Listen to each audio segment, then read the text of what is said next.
ভারত বিবৃতি আরও উত্তেজনা বাড়িয়ে দিয়েছে। এখন প্রশ্ন হলো, টিটিপি কারা, তাদের সাথে পাকিস্তানে কিসের দ্বন্দ্ব? চলুন টিটিপি ও তাদের উদ্দেশ্য সম্পর্কে জেনে নেই। টিটিপি বা তেহরিকে তালেবান হলো একটি সশস্ত্র ইসলামী জিহাদি গোষ্ঠী যা সাধারণত পাকিস্তান তালেবান নামে পরিচিত। এটি আফগানিস্তান এবং পাকিস্তানের মধ্যবর্তী সীমান্তবর্তী অঞ্চলে সক্রিয় রয়েছে।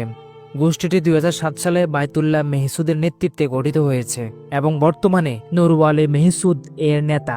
2020 সালে এটি পুনর্গঠিত হয়েছে, যাতে বিভিন্ন উপদলের যোগদানের ফলে এর শক্তি আরও বেড়েছে। টিটিপি পাকিস্তান সরকার, সামরিক বাহিনী এবং শিয়া মুসলমানদের বিরুদ্ধে ব্যাপক হামলা চালিয়ে আসছে, যার ফলে হাজার হাজার মানুষ মৃত্যুবরণ করেছে।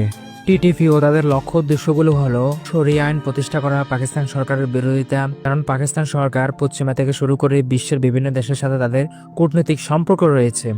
এছাড়াও সামরিক বাহিনীর বিরুদ্ধে তাদের আক্রমণ, কারণ সামরিক বাহিনী বিভিন্ন সময় সীমান্তবর্তী তাদের বিভিন্ন সন্ত্রাসী কার্যক্রমের ক্ষেত্রে হস্তক্ষেপ করেছে। আর বিশেষজ্ঞ মনে করেন যে টিটিপির এই লক্ষ্য উদ্দেশ্যগুলো আসলে মূলত এগুলো কোনো সামঞ্জস্যপূর্ণ কোনো লক্ষ্য উদ্দেশ্য নয়। এগুলা দিয়ে মূলত তারা বিভিন্ন রকমের কার্যক্রম চালিয়ে যাচ্ছে, যা পাকিস্তান তাদের বিভিন্ন গুরুত্বপূর্ণ পদক্ষেপের ক্ষেত্রে বাধা হয়ে দাঁড়াচ্ছে। আর এই ক্ষেত্রে থেকে শুরু করে বিভিন্ন গুপ্ত সংস্থাগুলো টিটিপিকে সহায়তা করছে। পাকিস্তানি কর্তৃপক্ষের দাবি করে যে টিটিপিকে অর্থায়ন, প্রশিক্ষণ এবং অস্ত্র সরবরাহ করে পাকিস্তানকে অস্থিতিশীল করার জন্য। এই অভিযোগগুলো 2010 দশক থেকে চলে এসেছে, বিশেষ করে আফগানিস্তানের ভারতীয় দূতাবাস এবং কনসুলেটগুলোকে কেন্দ্র করে এই অভিযোগ করা হয়েছে।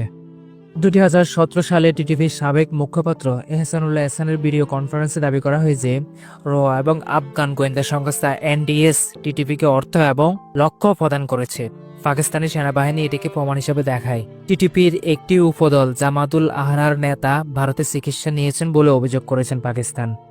2020 সালে পাকিস্তানের সামরিক প্রতিনিধি মেজর জেনারেল বাবর ইখতিয়ার একটি হুঁশিয়ার প্রকাশ করে বলেন যে টিটিপি জামাতুল আহরার এবং হিফজুল আহরার একত্র করেছে এবং $8,20,000 অর্থায়ন করেছে।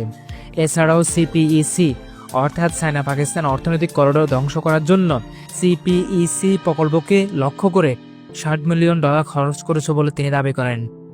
2024 সালে বেলুচিস্তানের হোম মিনিস্টার জিয়াউল্লাহ লাঙ্গু বলেন যে টিটিপি এবং বেলা অর্থাৎ বেলুচিস্তান লিবারেশন আর্মির মধ্যে গভীর সম্পর্ক রয়েছে।